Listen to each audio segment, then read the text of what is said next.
we know two things that we did not know when EBR first started this move to balkanize our school district, okay? And the first thing that we know is what the long-term effects of breakaway school districts are. Number one, the taxes to fund that new school district have to be increased.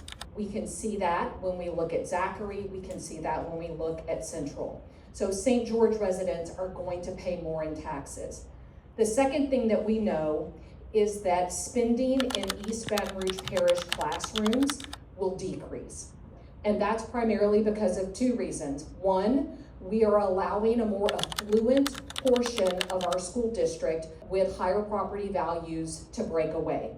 And so that means our most vulnerable kids inside EBR will have less money spent on their education. The second part of that funding is related to legacy costs.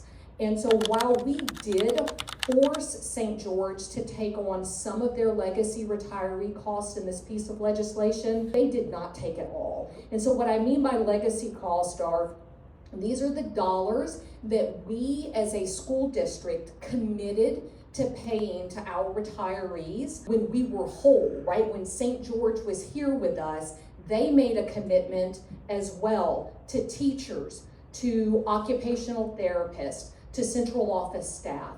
And what this school district allows them to do is walk away from a big chunk of those costs. And that means dollars have to be taken out of our classrooms to pay for those legacy costs that they're walking away from.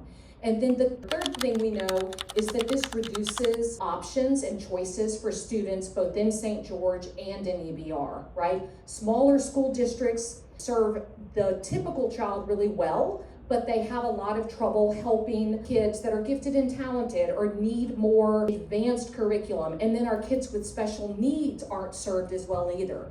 And so these are all the negative consequences of these breakaway school districts. And then the final one is that it increases racial and economic segregation in our school districts. And we know all of this, right, just from our own personal experiences here in EBR, but now we know that the academic research shows this as well, right? We are not alone in this move to balkanize school districts.